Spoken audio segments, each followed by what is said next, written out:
Isang magandang araw, gabi, tanghali kung kailan man kayo nakikinig ng podcast na ito. At tayo ay nasa humigit kumulang 200 na. 287 yata, ano, Sir John? Okay. Ganun na katagal. Hindi ko na namalayan eh. Nung nakaka-200 na tayo, mag-300 episode na pala tayo. No? Minsan, na-realize ko na ang bagay, kapag ginagawa mo siya palagi, consistent, hindi mo nabibilang na ganun pala siya kadami. Kasi nga, mahalaga naman siya sa'yo. So, ganun din sa buhay, may mga bagay tayong consistent na ginagawa.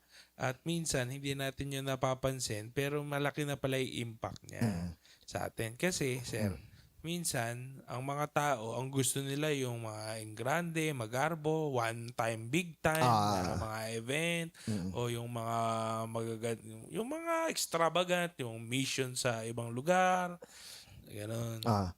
May napanood akong reels na ganyan eh. Pero I don't want na yung mga nakikinig is take it in a wrong sense, ano. Yung pag-honest ka, consistent ka sa ginagawa mo, hindi ka nanlalamang at nandadaya at nangaapak ng ibang tao, mabagal talaga. Gets ba? Yung hindi siya kasing bilis ng mga inaakala mo. Di ba, may mga joke pa nga na gusto ko ng business partner na yung desperado tsaka halang yung kaluluwa para mabilis. Di ba may mga ganun joke? Minsan, yung pagiging mabilis, may nababypass. Ngayon, kung sa tingin mo wala nangyayari dun sa buhay mo kasi honest ka or sumusunod ka at saka faithful ka, diligent ka, sa tingin mo lang. Okay? Minsan kasi naiingit tayo dun sa yung mga shortcut, di ba? Yung mga mabibilis na under the table, yung namamagal dahil sa corruption. Yung tumatanggap ng lagay. Oo. Kasi nga, yung comparison is the thief of joy. So, pag kino-compare talaga natin yung kalagayan natin dun sa mga iba na hindi naman sabihin natin honest or sabihin natin na nang babypass ng tama, talagang merong covetousness na mangyayari. So, we have to remind ourselves na just because hindi tayo kasing bilis nung iba, Oo. doesn't mean na hindi tayo blessed, doesn't mean na mali tayo, hindi naman ganun. But then again, kumbaga, balanse din, huwag din tayong tamad, huwag din tayong ko-compromise. Oo. Baka naman, anong tawag dun sa defense mechanism na yun? Alin? Sour grape. Baka naman Baka sa sour grape mo graping lang. Oo. Pero kumbaga, just because you are faithful and seemingly slow doesn't mean na walang nangyayari. Meron, na bibuild kasi yung inner man natin. Okay. Which is something na beneficial. Okay. Lately, may mga issue tayong nakaharap tungkol sa mga taong naging zealous sa mission field, yung magmi-mission sa ibang bansa. Yes. So, I believe sa fellowship natin, nabanggit ko yung in details na to. Which is meron tayong kilala na, kumbaga, nagpahayag na meron siyang interest ba sa pagmi-mission. Which na siya naman ay new Christian. Okay. So, para sa akin ay parang ano siya parang hindi pa dapat. Okay? Okay. Na yun ang kanyang isipin. Okay. Hindi tayo kontrabida sa mission, pero minsan kasi dahil meron na tayong mga personal experience, yung mga iba diyan uso-uso lang eh. Yung iba. Oo, yung mga iba diyan, may totoo naman. Pero yung mga iba uso-uso lang yung mission. At saka sabi ko nga lately nung nakausap ko itong tao na to. Actually, tinanong naman niya ako. Hindi naman ako nagbigay ng unsolicited advice. So, nagtanong siya talaga na, Sir, ano sa tingin mo ba yung vision school na yun o yung mission school, hindi ka ba nagagana? Yun, nagkaroon ako ng chance to share yung ating mga convictions. So, para lang malinaw, ang sinabi natin, hindi ako masyado kasi, Sir Kako, nga subscribe sa idea na mag-vision ka school at mission. Kasi, yung mission Kako ba sa ibang bansa, meron namang mission field dito sa Pinas. Saka, yun nga, yung sinabi sa atin sa Sunday, madali kasi yun yung mag-mission ako sa ibang bansa na hindi nila ako kilala. Kaysa yung mag-mission ako dun sa kapitbahay ko, na kilala niya yung ugali ko, na pwede niya akong balikan. So, kung hindi maganda ang ugali ko talaga, yung tunay kong ugali, paano ako mag-share? So, may challenge kapag dito ka mag-share. Dahil, hindi naman dahil lang may challenge dito, kaya ito pipiliin mo. Pero, sabi ko nga, merong kasing false assurance or hope kapag nakapunta ako sa ibang bansa, doon ako nag-share. Para siya nagiging badge ba? Oo, para siyang badge. Saka, yun nga, tinanong ko din, ano ba ang stand mo? Kunyari, may estudyante. Hindi na nag-enroll. Nag-mission na lang. Ano ka ako bang... Ikaw, sir, anong stand mo doon sa gano'n? Ikaw, ano? Ako personally? Mali. Oo.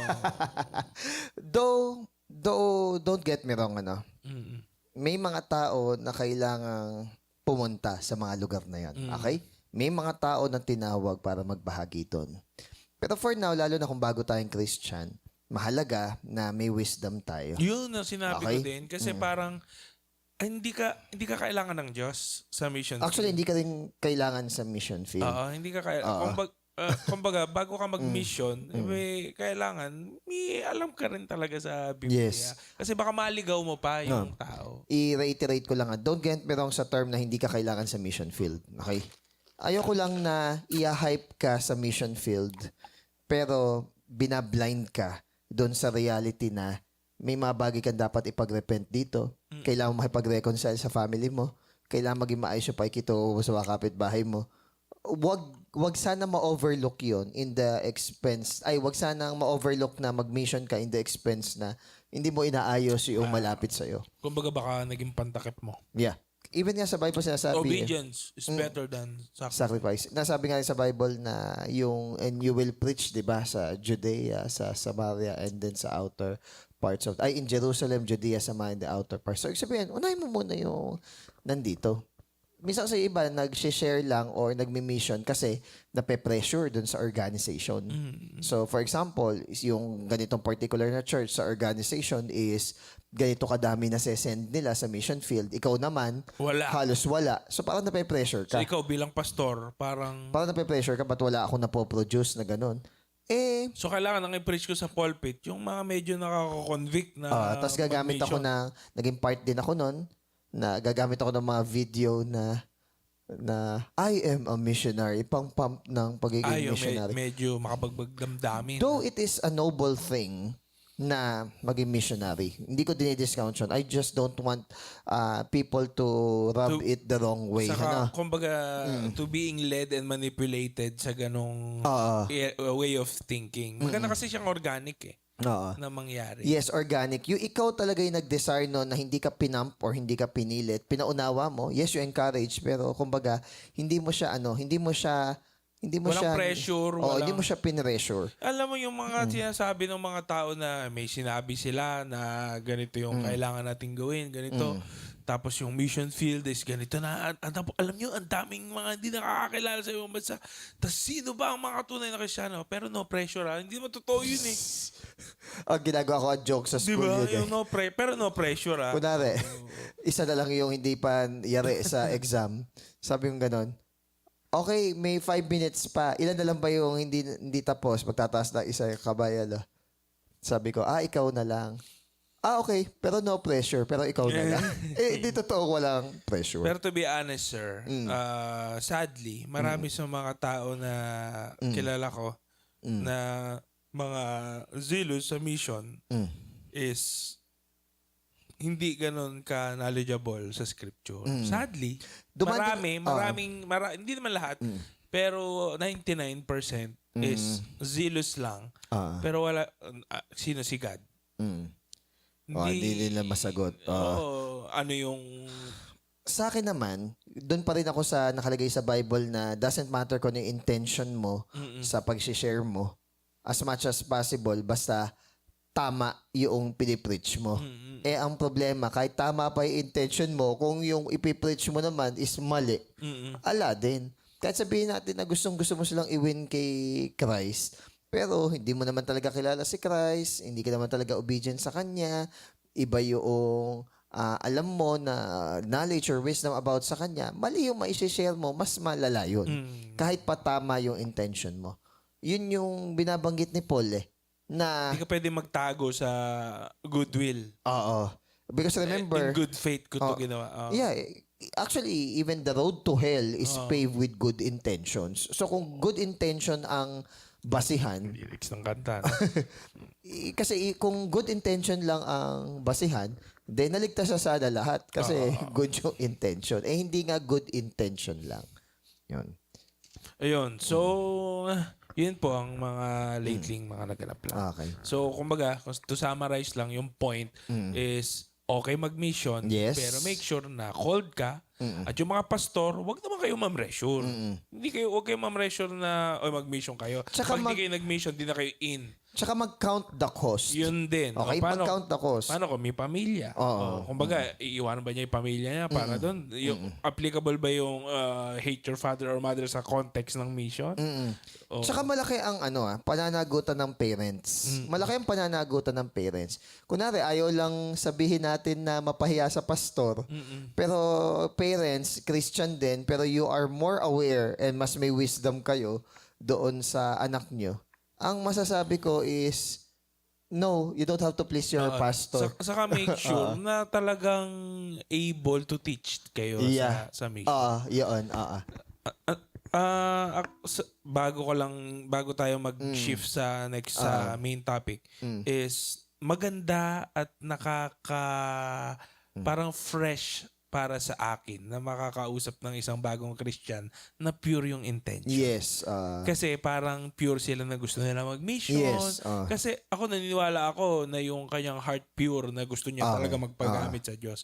Pero with our experiences, sa tagal na rin natin sa mga simbahan, alam na rin natin yung mga galaw na hindi porkit ikay nasa simbahan, yung sinasabi ng pastor, lululunin mong buo. Meron tayong ganun ng klaseng experience na unlike yung sa unang mga Christian, pure pa na lahat gagawin ko. So nagkaroon tayo ng ganun din na experience which is eto tayo ngayon, nagtatanong na tayo. Kasi may mga tinatawag ding spiritual abuse na hindi nila sinasabi yun. May mga manipulation din tsaka love bombing na ginagawa in order for people to persuade us in a wrong manner. Ulitin ko, walang masama na i-persuade tayo sa tama. Pero sana, yung tamang pamamaraan. Yung aware kayo. I urge you, brother. Kung sabihin, pina-aware ka, hindi yung sa dulo mo lang malalaman na may mangyayaring hindi maganda. Even si Jesus winarning na we must go into many tribulations and trials So pinapaalam ni Jesus. Tapos sinabihan din niya yung Hindi mga... yung surprise sa dulo. Ganun. Oo, sinabi din, nagpapakita rin ng pangitain si Jesus regarding sa kung anong way yung makaka-glorify kay God na nagagawin ni Paul. So, hindi siya pa-secret na sa dulo mo lang malalaman na mamamatay ka. hindi ganon. Okay? So, kumbaga, pinagde-decide ka na malinaw sa'yo kung ano ipapasukin mo. Ito, may nagkwento to minsan ikang ganon. Para bang, ewan ko kung totoong story to or illustration lang. So, merong isang pastor doon na sinasabi niya na papatayin yung pastor kapag ang tawag dito. Nagkasal. Hindi. Papatayin yung pastor kapag walang nag-sacrifice ng buhay kapalit niya. Sabi niya ganon, madali lang naman yan dahil madami kang members, kang ganon. Hindi. Ang member ko lang ay 1.5. Sabi niya. Ang member lang ng church namin 1.5. Hindi, ang daming mati ng church Hindi, 1.5 lang yung member ng church. Ang nangyari, okay, sige. Sino ang volunteer na pumalit kay pastor? So, ang una nagtaas ng kamay, lalaki. So, nung nag-volunteer siya na pumunta doon, di niya alam, papatayin pala siya. So, pinatay yung Yung lalaki. nagtaas sa kamay. Oh, yung taas ng kamay. Tapos, nakita yun nung iba na pinatay yung lalaki nagtaas ng kamay. Oh, sino pa yung magbo-volunteer? Oh, may napatay na tayo na isa. Sabi ni pastor, 1.5 lang na member ng church. May napatay na tayo isa. Oh, sino pa yung kalahati na yan? May nagtaas ng kamay babae. Ako po, kang ganon. Pinatay din yung babae. O yan. Ngayon, ang tanong, sino yung 1.5 sa kwento? So, lahat sila sinabi, yung isa ay lalaki, yung kalahati ay babae. Mali. Yung lalaki, hindi niya alam na papatayin siya. Yung babae, alam niya. So, yung isa doon, yung babae. Yung kalahati doon, yung lalaki. Ano yung point ng kwento na yon? Ang point ng kwento na yon is, alam nila, nung huli, nung babae, alam niya yung pinapasok niya. Aware siya na papatayin siya. Yung terms and conditions. Yeah, kapag nagtaas siya ng kamay.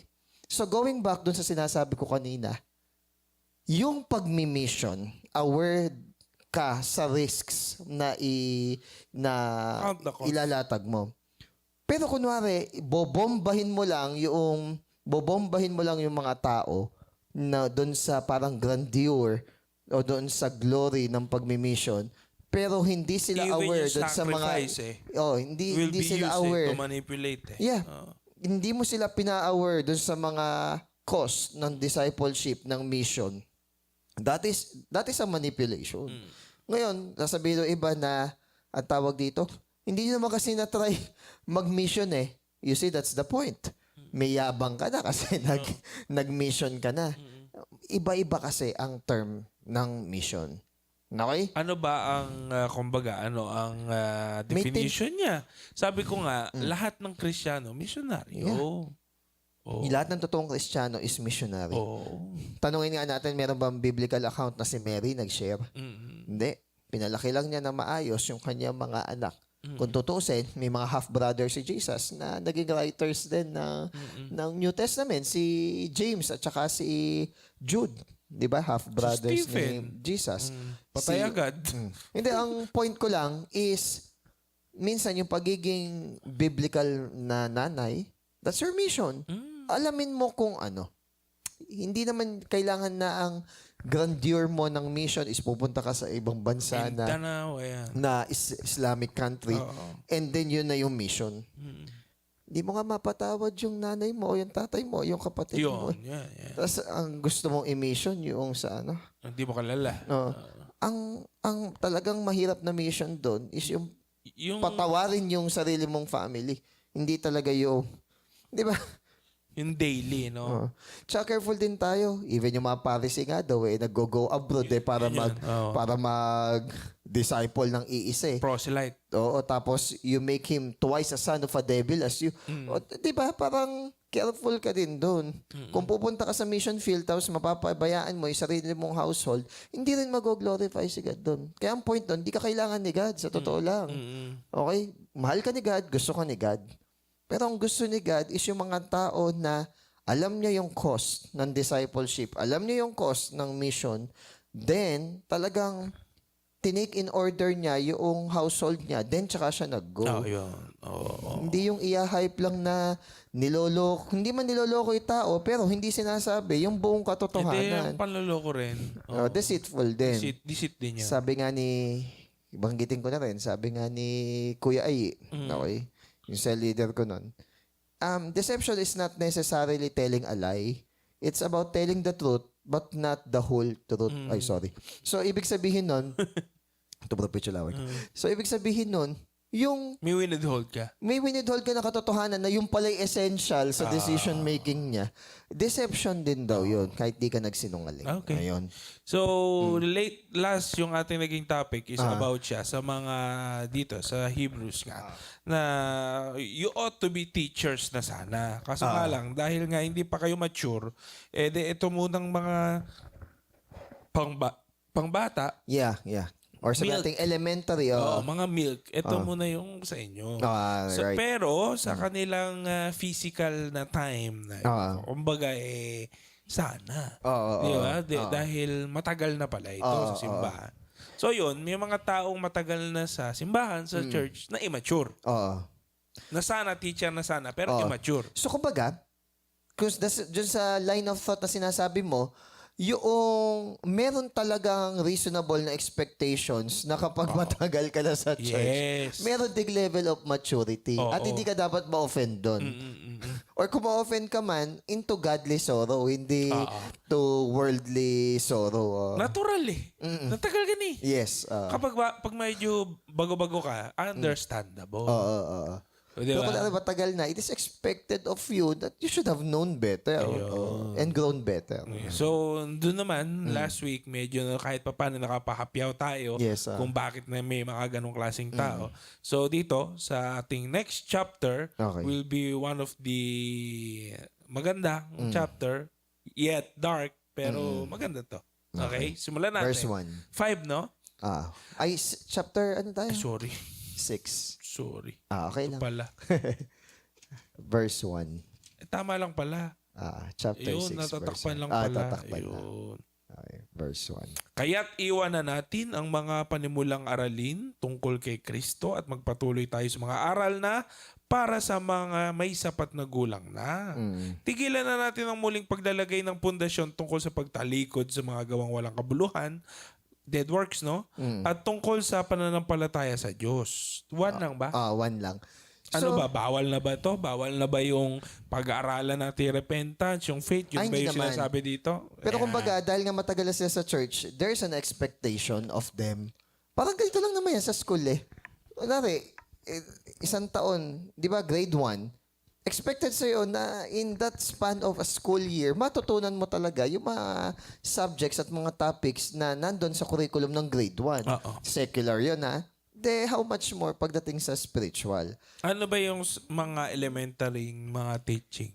Mga basic Basically, yung basic Christianity about salvation, forgiveness, faith, salvation. born again, About kingdom being of born God, again, kingdom of God, about repentance, prayer, yung mga ganun. Yung foundation kasi naman na yun is, kaya nga siya tinawag na foundation. Importante. Yun yung groundwork, Yun tapos dun i-build yung iba Doon pa. lalatagan. Sila yung... Which is ang pinaka-rock or pinaka-pundasyon is si Christ. Christ. Yun.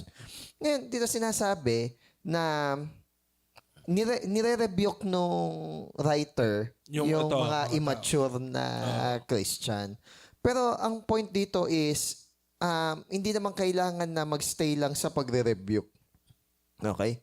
So, kumbaga, tinuruan niya itong mga immature na Christian na to. Again, ulitin ko dapat i-rebuke yung immaturity. Okay? Kasi kailangan nating ma-attain yung perfection. Pero yung perfection na binabanggit dito is not about yung sinless perfection. It's about being mature. Being able to... Parang be perfect as I am perfect. No. Di ba? Parang gano'n. So, kumbaga, in this side of eternity, Jesus. yung maturity na you can think, discern, act, speak, dun sa expected na level ng maturity Okay, ni Christ. magbigay nga tayo ng mga top 5 na mga kadalasang karakteristik ng immature na matagal. Easily offended. Okay. Yun yung number 1. Easily offended. Selfish. Matampuhin. Okay. Selfish. Paano yung selfish? Can we please elaborate? Yung lahat ng bagay parang pakabig sa'yo. Ayun. Para bang lahat ng bagay na sasabihin ni Lord is pakabig sa'yo. Parang yung benefit mo. Yung ano yung makukuha mo, ano yung mapapala mo, ano yung So, hindi ma-acquire mo. nagsiserve tong mga to. Hindi rin. Pwedeng hindi rin nagsiserve. Okay? Parang, Or serban nyo ako. Parang, or baligtad. Legalistic. Immature din yun, yung mga tama. legalistic. So, the other extreme is also true. Okay. Ano pa? Yung mga tao na sabihin natin na masyado namang hyper grace. Hindi, patatawarin ako ni God kasi di ba ang salvation? Marami silang alam, pero yung alam nila hindi bumaba sa puso nila. So, kumbaga, pinuff up lang sila ng knowledge. Immature din yun. Yung madaling matos to and fro ng every wind of doctrine. No, pamahiin, sumusunod yung may pala mga katuruan lang na bago sa kanila, ina-entertain nila. Ayun. Tapos, undiscerning. Okay. Wala, mapurol ang kanilang discernment. Oo. Kasi nga, hindi sila ganun kalalim sa kanilang relationship at pagkakakilala sa Diyos. At parang wala silang wisdom masyado. Talaga. Kaya hindi pwede na gusto mo lang mag-missions, pero hindi ka nag-equip ng sarili mo. O yun. Okay. Next, Wala verse lang, 2. top 5 lang. Ewan ko nakalima yun. Okay. Okay, verse 2. Tungkol sa mga iba't ibang seremonya ng paglilinis at pagpapatong ng mga kamay. Ito yung mga sabing talikuran na, no? At tungkol sa muling pagkabuhay ng mga patay at sa hatol na walang hanggan. Hanggang ano? 2 lang. Okay. Okay. Actually, may 3 pair na binanggit dito. 3 pares. Repentance and faith. Yeah. Okay, repentance from dead works and faith. Yung pangalawa is baptism and laying of hands. Yung pangatlo is resurrection and eternal judgment. Sa bagay, kung matagal ka naman na, dapat alam mo na to. Yeah, okay? So, yung ibang tao, nire-regard to as basic Christian list. Pero kung susuriin mo, ano to? Listo ng pagiging Hudyo. Pagiging Jew. Kasi ang makausap talaga dito sa Hebrew. Book of Hebrews ay mga Hebrew eh. So, kumbaga, Hebrew. ang more focus nila dito is, supposedly, kumbaga, itong mga elementary teaching na to, na pang Jew, pero pwede rin sa Christian. Pero tignan natin siya sa lente Sa context na to. ng Jew. Kasi, pag inisa-isa natin ito, pwede kasi tayo magtanong ng ganitong basic question eh. Alin sa listahan na to ang talagang distinctively Christian?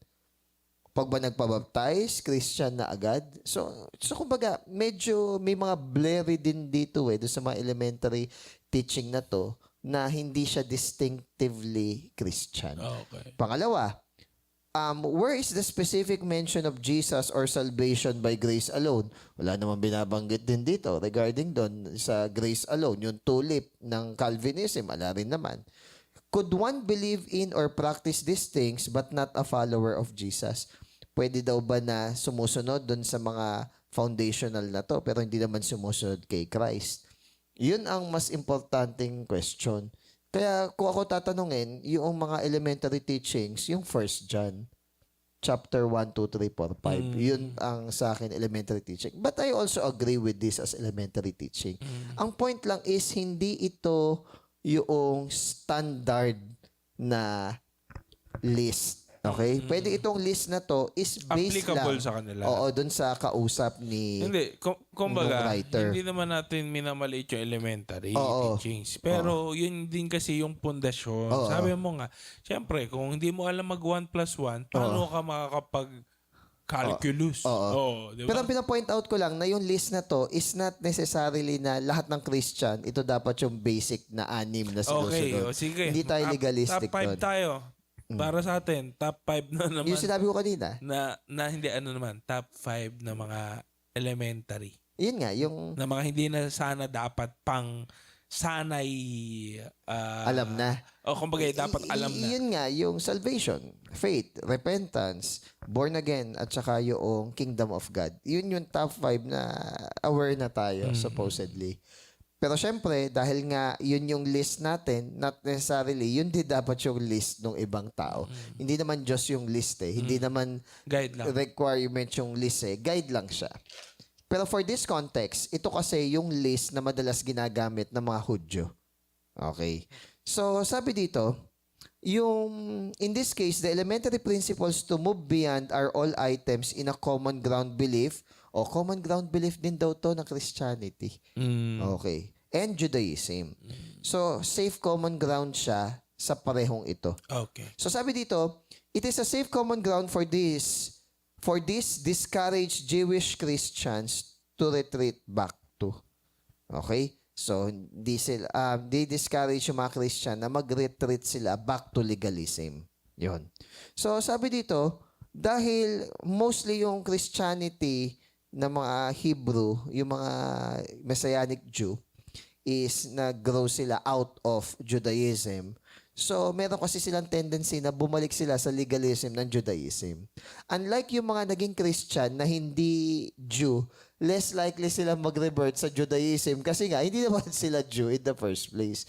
So, ang temptation na mag-revert sa legalism talaga, their rituals and ceremony, mga Jew. Kaya kumbaga, mas mabigat at mas yung atake na to, mas focus sa mga Jew or sa mga Hebrew. Yan. Sige, verse 3. Yo, check. Magpatuloy nga tayo at iyan ang gagawin natin kung loloobin ng Diyos. Okay. Yun lang yung 3. Ang take dito ng if God permits, hindi siya dapat na wag kayong mag-go hindi nyo natututunan tong mga basic Christianity lesson na to. Hindi yun yung point. Ang pino-point out dito is magkaroon ng complete dependence yung tao kay God. Kasi yung term na if God permits, ibig sabihin, kinoconsider natin si God sa lahat ng bagay. Huwag natin tignan ng context na, hanggat hindi nyo alam tong basic teaching, huwag kayong aalis dyan. Hindi ganon. Kasi sabi, if God permits Hindi ganon. I-take natin to as pagiging constantly dependent natin kay God. So, lagi mo kinoconsider, ito ba will ni God? Pinapermit ba to ni God? Ayan. Next. Verse 4 to 6. Okay. Ayan na. Sapagkat paano pang panunumbalikin upang magsisi ang mga tumalikod na sa kanilang pananampalataya? Dati naliwanagan na sila, nakalasap ng makalangit na kaloob at naging kabilang sa mga tumanggap ng Espiritu Santo. Nakalasap na rin sila ng kabutihan ng salita ng Diyos at nakadama ng kapangyarihan ng Diyos na lubusang mahahayag sa panahong darating.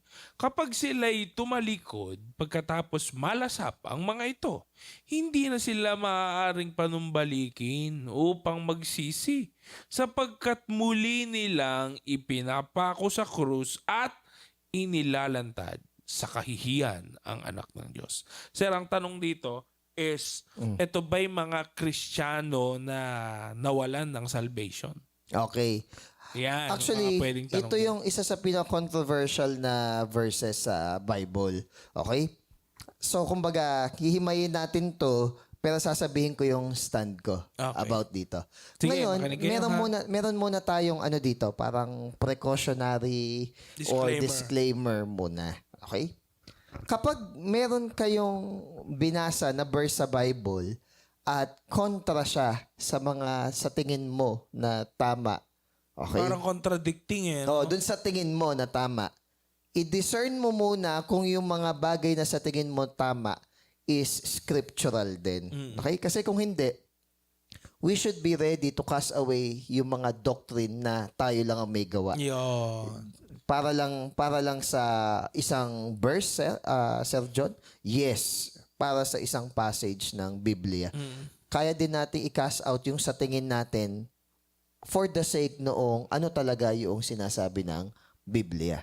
Ano pa? And sometimes, may mga inconsistency kasi sa tingin ng tao. Pero there is nothing inconsistent dun sa salita ng Diyos. So kapag sa tingin natin inconsistent yung salita ng Diyos, ibig sabihin nun, there's a higher unification or there's a higher order ng pag-unawa dun sa mga verses na yun. Kasi yung word ni God is infallible.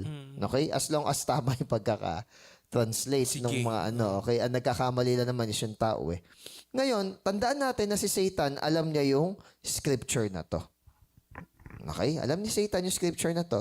So be very careful. Why? Kasi maaari na magamit ni Satan yung scripture na yan for condemnation. Okay? So isa-isahin natin. Sabi dito, for it is impossible. Pag sinabing impossible, pwede natin siyang i-relate sa No chance. si God, imposibleng magsinungaling. Okay. Ano pa? Imposible na yung dugo ng mga baka at kambing na makapagpa-linis ng kasalanan ng isang tao. So, impossible. Ano pa? Imposibleng ma-please mo si God ng walang faith. Ano pa? Yung ibig sabihin din ng salitang impossible is immovable. Yun yung pinaka-term doon. So, umbaga, hindi ka makaka-proceed sa next step. Okay? Kung hindi mo nasasatisfy yung prerequisite. Oo. Ngayon, sabi dito, It is impossible. who were once enlightened and have tasted the heavenly gift and have become partakers of the Holy Spirit. So, isa-isay natin. Ano ba ibig sabihin nung na-enlighten? Ibig sabihin, na-realize. Okay? Nabuksan yung isipan natin sa bagong bagay. Ayun. Na-awaken. Tasted. Yung idea ng tasted dito is na-test mo. Nasubukan mo. Okay, nalaman mo. Nalasap. Oo. Pag sinabi naman Nakatikim. okay, pag sinabi ng partakers of the Holy Spirit, ibig sabihin, sharer of the experience ng Holy Spirit. Yung nakalasap, tasted the good word of God, ibig sabihin nun, nakita niya yung benefit Benefit. or yung effect noong salita ng Diyos. Ano naman yung sabi nung powers of the age to come? Dinedescribe yung supernatural power ni God. Okay? So, na-experience nila yung kakaibang kapangyarihan ng Diyos in different form. Tapos, Ngayon, fall isa-isa ko away. muna yung mga word dun eh. Ngayon sabi niya, is if they fall away. Dito na nagkaka-debate. Okay? Dito na nagkakaroon ng problem. So, divided yung issue nila. Isa-isayin natin. Okay. On one side, we clearly see na someone can have spiritual experience pero hindi save. Okay, Well, yun yung isang side. sinabi ito ni Jesus sa parable of the sower. Pwede ka magkaroon ng spiritual experience pero hindi ka saved. Oh, di ba? Santo, Matthew chapter 7 verse 21 to 23. Oh. Not everyone who calls to me, Lord, Lord, will be saved. Kasi di ba may nagpalayas man demonyo, meron pa nga leaders sa simbahan, nagmi-missions, ganyan-ganyan. Not necessarily saved. Kasi depart from me, you who practice lawlessness. So, ibig sabihin, just because you experience spiritual experiences doesn't mean you're saved. Eh, di ba Hindi nga, siya saving faith. sa 40 years na witness ng mga Israelites yung miracle ni God pero ilan Tigas ulo pa rin, di ba? pero ilan lang yun nakapasok sa promised land dun sa original. Kumbaga, hindi yun ang saving factor. Oo, hindi nagpo-produce ng faith Ang miracle. Ang miracles or spiritual experiences per se. Okay? Kumbaga, ang nagbibigay or nagpo-produce ng faith is si God, which is gift yun, and by hearing and hearing the word of God. So basically, ang author pa rin ng faith, si God. Hindi natin kayang i-manufacture yung faith on our own. So just because you experience something doesn't necessarily mean na automatic is save ka. Okay. Ano naman yung sabi? I-continue pa dito na one can do many religious thing and still not saved. Bakit? Rebuke ito sa mga Pharisees. Pwede kang religious, pero wala kang salvation. or wala kang relationship with God. Ito yung mga example. Pwede kang evangelist or energetically evangelize. Pwede ka ring magaling mag-pray. Marami ka ring mga religious commitments. Strict ka at nagtatithe ka. Ino-honor mo yung mga feast and traditions. Nagfa-fast ka regularly. Pero pwede ka pa ring tawagin ni Jesus na sons of hell. Sons of hell. Mga Pharisee yung binanggit dito. So from a human perspective,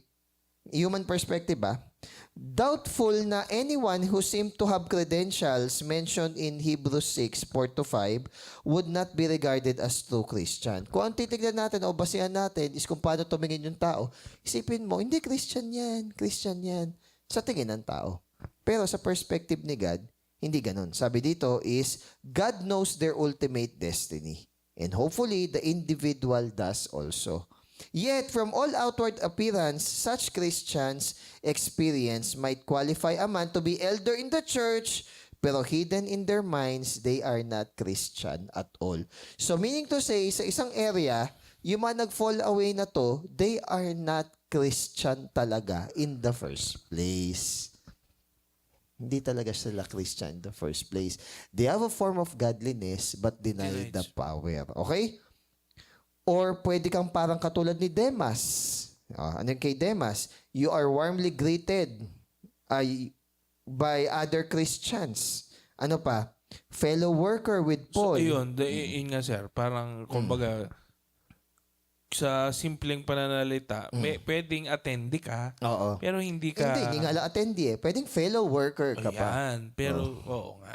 Ayun. Pero hindi ka pala talaga genuine na Christian. So, sabi na nakaka-deceive. So sabi dito, taking all this together, we see that it is possible to display some fruit or spiritual growth, then to die spiritually, showing that the soil of the heart was never right. So, ibig sabihin, maaring ikaw yung pangatlong uri ng lupa. Di ba? Yung tumubo siya, pero na-choke siya ng Worries ng of life, worries of life and deceitfulness. deceitfulness of riches. So, ibig sabihin, hindi ka talaga saved. Hindi siya Hindi tumubo genuine pala. yung So, kumbaga, maaring kaya ka Ayun nga, nagkaganon maaaring na-hype ka. or yung, sabihin natin yung benefit ng pagiging Christian. Saka minsan, kumbaga, yung mga kabarkada mo kasi, Christian, parang naging barkadahan na lang kayo. Oo. Pero wala kang personal na nabasa ng Bible, si experience mo kay God. Wala kang ganun. Pero dahil nga magkakaibigan kayo sa simbahan, Oo. yung ano nyo na lang, samahan nyo Oo, na lang. isamala o barkadahan na Oo. lang. Kaya sabi dito, yung eternal standing daw na mabinanggit dito sa Hebrews 6:4-6 is a question with two answer. Sabi dito, pwede nating sabihin na from a human perspective, mukha silang save, okay? Pero nevertheless, sa perspective ng perfect wisdom ni God, it is impossible to say sa side of eternity ng Diyos. So, ibig sabihin, man looks at the outward appearance kasi. Pero si God pa rin ang magsasabi ng final verdict. Ngayon, sabi dito, for it is impossible if they fall away to renew them again to repentance. So, despite na meron silang impressive na experience, sabi dito, is they are also in grave danger and it is impossible for them to repent. Ayan na. Bakit po impossible to repent? Sabi dito, if these are genuine Christian who lost their salvation, the terrible fact is that they can never regain it again. O, teka lang. Hindi ko stand yun. Hindi ko stand yun. Ano? Kasi para sa akin, hindi naman talaga nalulus yung salvation kung totoo na save ka. Kasi hindi inaalaw ni Christ na mas-snatch ka sa kanyang kamay. Okay? So, yung ibang tao naman, ang sinasabi is hypothetical warning lang to. Pag sinabi mong hypothetical warning lang naman to, kukwestiyonin mo tuloy yung credibility nung reality na sinasabi or danger na sinasabi dito. Okay? Kapag sinabi mong hypothetical warning. Kung punta tayo sa path na yun, sa route na yun. Yung iba naman ang sinasabi ay hindi to particular sa salvation. Particular lang to sa reward sa langit. So, hindi mo lang marireceive yung reward mo sa langit, pero barely save ka. Pag sinabing barely save, nakapasok ka lang. Nakapasok ka lang. Pasang-awa lang. Ayun. So, sa number 4 naman, yung difficult passage na to is best understood in the context of Hebrews 6:1-2. Ito na. Mas favor ako dito. Sabi dito, yung writer daw is, ang kausap daw dito ay mga Hebrews. Okay? So sabi dito, if they retreat back to Judaism, all the religious repentance in the world will do them no good. So yung mga legalistic way nila, ala silang mapapala. So yun yung pino-point out na kapag nag-retreat ka back to Judaism at hindi yung tamang faith, ano mangyayari sa'yo? Wala kang salvation na mahanap dun sa isa-substitute mo kay Christ. Wala kang substitute na mahanap. Sadly, may mga kilala tayong tao na mga kasama natin sa simbahan na bumalik din sa... Ayun nga. At wala, yung totoong Christian, marirealize niya na wala siyang makikitang salvation sa lahat ng uri ng legalism na yon. Kung totoo kang Christian. Kaya in the latter sense, babalik ka rin. Okay? Kasi walang hope dun eh. Pero may mga tao na they find comfort dun sa legalism na yon kung saan sila nanggaling dati. Ala na talaga yon. Kasi pinilit mo at dinesib mo yung sarili mo na merong salvation sa pagbalik mo sa lumang pamamaraan ng pamumuhay. Which is yung legalism nga in this sense ng Judaism. So sabi dito, retreating from distinctive Christianity into safe ideas and customs of their former religious experience is to forsake Jesus. Dahil karamihan nga sa mga Jews, Kaya they nga don't yung believe. una, dead works ang sinasabi. Oo. At binanggit din yan sa Galatians eh. Diba? Sino ang kumulam sa inyo? So therefore, ang stand ko is itong part na to. Na Babalik sila kung sa Judaism. mga Hebrew kausap mo at i-reject mo si Jesus at babalik ka doon sa Jewish customs. Walang salvation. Talagang it is impossible talaga na ma-save ka or sabi natin is impossible na mag-repent ka kung nakahanap ka ng repentance doon sa legalism.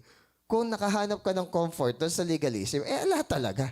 Ibig sabihin, deliberately, nireject mo si Jesus. Wala talagang Kaya nga salvation. sabi, parang pinapako mo daw ulit eh. Oo. Kaya nga sabi din sa sumunod, ito na yung last part. Ito lang na may mahaba dyan eh. There is a necessary distinction between falling and falling away. Falling away is more than falling into sin. Yung falling away, nag-depart ka na talaga sa Christian Hindi life. siya dapa. Oo, hindi siya nadapa. Talagang Tumalikod. talagang nag-walk out ka na at patuloy ka pang naglalakad palayo. Kasi yung dapa, talagang Nadapa lang. nadapa ang Oo. tao. So, kumbaga, Mabangon lang yun, di ba? kumbaga, ito yung mga paalala. The message to these Christians who felt like giving up was clear. If you don't continue with Jesus, don't suppose you will find salvation by going on with other ideas and experiences apart kay Christ. Kumbaga malinaw sa'yo na kapag si Jesus yung tinalikuran mo, wala ka talagang salvation na mahanap. Okay? Kasi siya lang yung way. Yun yung paalala dito. Number 2, if someone falls away, we must understand why he or she can't repent. Bakit daw? It is because they don't want to. Yun lang yun. They don't want to. It is not as if God prohibits their repentance, since repentance itself is a work of God. The desire to repent is tignan mo. Yung desire daw na magrepent is already an evidence that he or she has not truly fallen away. So pag yung tao may desire magrepent, hindi pa siya totally fallen away. Pero kung yung tao, even yung desire magrepent is wala. Ala na talaga. Ala na talaga. And hindi si God yung naglalak ng repentance na yun na para bang, hindi, wala na, hindi na kita hayaan magrepent. Hindi. Para kaya naman ako ganito. Ayaw kasi ako bigyan ni God ng repentance eh. Di ba may Sinisisi mo ganon? eh, Balik tayo dun sa balik tayo dun kay Pharaoh. Yan. Sino ba yun nagpatigas ng puso niya? Siya naman talaga eh. And then nung sumunod, Yung second half. akala natin, ang definition natin dun sa God harden his heart is, si God na yung nag-harden ng heart T-trip niya. lang si God. Oo, kasi God na yung nag-harden talaga. Hindi. Yung sinabi na si God is nag-harden ng heart niya, hinayaan na siya dun sa sinfulness ng kanyang desire. Yun lang naman. Yan yung sinasabi sa Romans 1 na God gave them up. Oo. Hindi naman kailangan na itulak ka ni God sa kasalanan eh. Yung hayaan ka na, yun yung pinakamalalado kasi hindi ka na makukonsensya. Sabagay, parang magulang minsan, kabawal, kababawal. Bahala ka na. So, number 3, the idea is not that if you fall away, you can never come back to Jesus. Hindi yun yung mensahe, Hindi yun yung mensahe. Instead, if you turn your back on Jesus, don't expect to find salvation anywhere. So, yan yung sinasabi na blasphemy ng Holy Spirit. Yeah, kasi how could you reject Christ kung nasa yung Holy Spirit? So, yun lang ang pinaka-pinopoint out dito. And to last, this passage has nothing to do with those who fear lest it condemns them. The presence of that anxiety, like the cry which betrayed the real mother in the days of Solomon, establishes beyond a doubt that you are not one that has fallen away beyond the possibility of renewal to repentance. Kapag may desire ka pa na magrepent. Pero, ayokong magstay tayo na may desire lang tayo magrepent, pero we did not repent at all. Huwag lang desire. Tumawid din tayo sa actual na pagre-repent. One good act is better than 1,000 intention. One good deed is better than the grandest intention. Ganda na sa'yo. Yung isang simpleng tamang ginawa mo ay better sa maraming desire or intention na gawin mo yung Kasi tama. may mga tao na gano'n no? Parang, actually, plano ko kasing ganito eh. Hindi- Actually, plano ko. Many are the plans in a man's heart, pero si God ang nagdadirect ng kanyang step. 7 to 8. Ito, mabibilis na lang to. Okay. 7 to 8. Sapagkat pinagpapala ng Diyos ang lupang pagkatapos tumanggap ng masaganang ulan ay sinisibulan ng halamang pinapakinabangan ng mga magsasaka. Subalit kung mga damo at halamang matitinik ang tumutubo doon, walang kabuluhan ng lupay iyon at nanganganib pang sumpay ng Diyos at tupukin sa apoy. Ano naman ang kinalaman ng agriculture dito? Siyempre ganito, binless tayo ni God. Yeah. Kumilos si God sa buhay natin. Siyempre, mag-expect si God ng fruit. Ano kumulan? Mag-expect si God ng bunga. Di ba may fig tree? Oo. Masisisi mo ba pag yung farmer hindi na Nakita mumunga, niya. susunugin na? Si Jesus mismo nagsabi Di ba? Na, Yung fig tree nung tinignan niya, parang hindi na bumunga. maraming dahon. pero walang bunga. Kinurse niya. Oh. Kasi, dapat Expectation. may expectation. Hindi pwede na tamad lang. Yung karang kanina, yung tagal nga eh. May expectation sa'yo. Kaya kunwari, baptize ka, Yung tapos expectation. matagal ka na, may expectation, hindi yung offend. Ngayon kasi, lalo na sa Gen Z, konting kibot na offend eh. Ang isa sa mga napansin ko pa nga, ang easily offended, mga magulang eh. Tapos yung tinanong ko, nasaan ba kasi yung magulang niya? Nasa abroad. You see? Minsan, galit na galit pa sila na para bang as if kasama nila yung anak nila, iniwan nga nila yung anak nila eh. Then, some of them will justify na hindi for better life. For better life at what cost? Better life nga ba? Na minsan, hindi malinaw yung mga mata nila sa talagang sitwasyon nung kanilang pamilya. Easily offended, but not easily corrected. Yun yung point. Ang sensitive sa kanila, insensitive sa iba. Yeah. Parang gano'n. Unlike nung time namin, pag napatawag kami ng teacher, kami pa'y tayo pa'y pagagalitan ng magulang natin. Kakampihan yung teacher. Sige lang ma'am, pagalitan nyo yan. Ganun. Paluin nyo yan. Bira nga Konti, no? isa. Kaya kapag may ganun kaming magulang na na-encounter, sabi ko, breath of fresh air to. Ngayon sa ngayon, ngayon. Kasi, nasabi nila, iba na yung kabataan ngayon. Sa bagay, karamihan ngayon, tulpo eh. Di ba? Papatulpo ka, reklamo, Facebook ka, ipa-Facebook ka. Hindi ko man nila lahat. Pero sabihin nila, iba na yung mga kabataan ngayon. Iba rin kasi magulang. Why? Kasi akala nila, yung pag-withhold ng rod and discipline is loving way nila na yung mga trauma nila na naranasan nila sa kanilang mga magulang ay hindi nila ipapasa sa kanilang mga anak. O di wag mo ipasa yung trauma, pero wag mong i-withhold yung discipline. Hindi napapahiya kasi yung anak ko ganyan eh.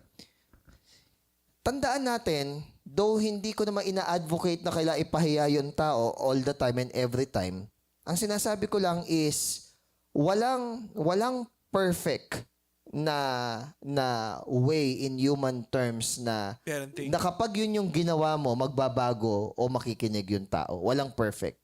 Unless na godly or biblical yung bagay na yun, walang pagpapala doon sa bagay na yun. Di ba sasabihin? Iba-iba lang eh. Iba-iba lang ng pupuntahan ng mga tao eh. Kunyari, may neglect. Kunyari kunyari hindi ka responsible na parent. So, hindi naman porket hindi ka responsible na parent, yung anak mo automatic mapapariwara. Yeah. Diba? Totoo. May mga ganun eh. Pero may epekto din. May Kasi epekto. Lately, nag-uusap din kami dyan na hindi ako naniniwala. Bakit yung kapatid niya, okay naman. Hindi rin naman naalagaan yun. Bakit bukod tanging siya lang? Ang naging sagot ko is, dun siya nahulog eh. Doon siya nahulog na kasalanan eh.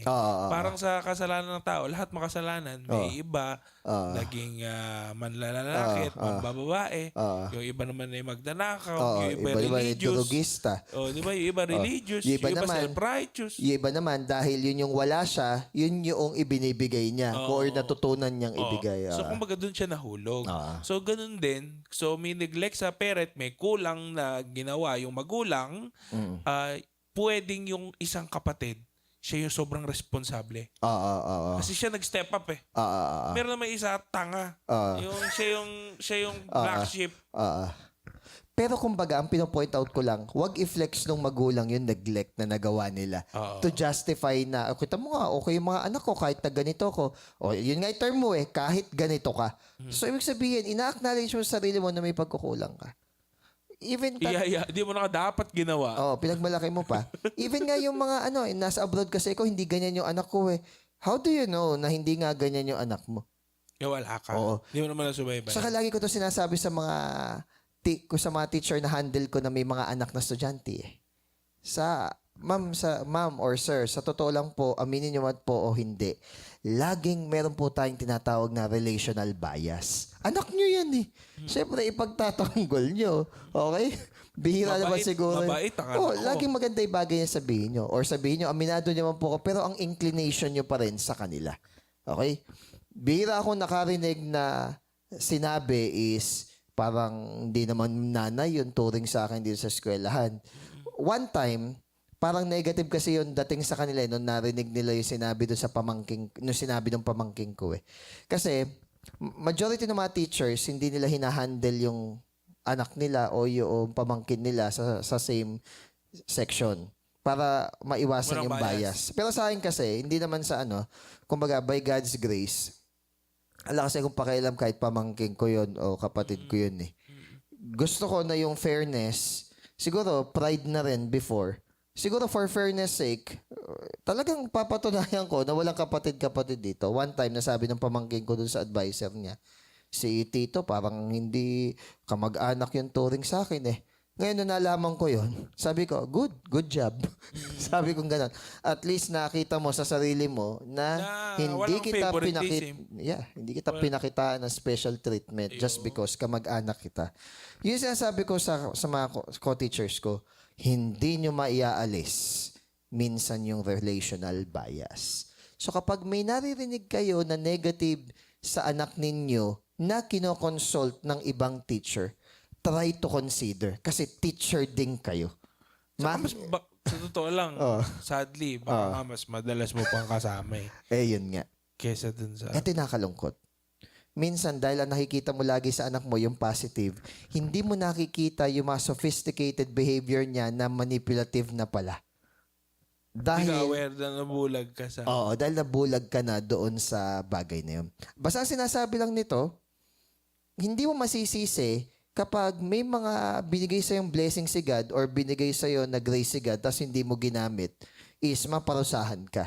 Why? Kasi it is expected na kapag itong mga bagay na to is binigay sa iyo, merong growth na mangyayari. Parable of the talents. Yan, parable ay yung din mismo, yung fig tree. Hindi parable yun, talagang literal na kinurse ni Jesus yung fig tree. Binigyan ka ng talent, binaon mo. Ayun. Yan. Okay.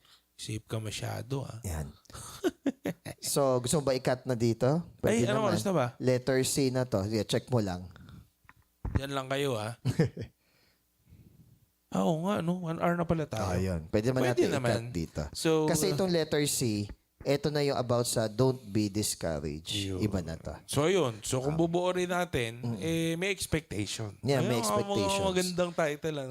And also, yung tao na may desire mag-repent, yung tao na sabihin natin na para bang na-condemn siya na ala na ba talagang pag-asa, the point na tinatanong mo yon, ibig sabihin na ka pa, hindi pa totally seared yung conscience mo. May pwede tayong mag-end dito. Merong sa Grace to You Church ni John MacArthur, the late John MacArthur. Okay. Panood may nagtanong si Joy. Tanda mo ba yan? Sige, ituloy mo lang. Sige. Tapos in English pa kasi. Sige, Tagalog. So yung Tagalog is, paano ko malalaman na save ako kung meron akong mga unrighteous thoughts, tapos nung habang nagtatanong siya, yung mangyak-ngyak siya, yung may sa kanya Tapos yun nga, sabi ni John MacArthur, syempre maganda yung explanation niya, pero ito yung isa sa mga tumatak para sa akin, which is, the fact na sinasabi mo yan at nararamdaman mo yan, is magandang senyales na Christian ka. Hindi pa totally seared yung conscience mo. Ang maganda lang is, wag kang huminto sa pag-a-ask lang ng right questions. You proceed with seeing yung mga sins mo and abhor yung mga sins mo by the grace of God. Yun. Sige, yun lang. Next week na tayo doon sa siya. Bye guys. Sige, bye.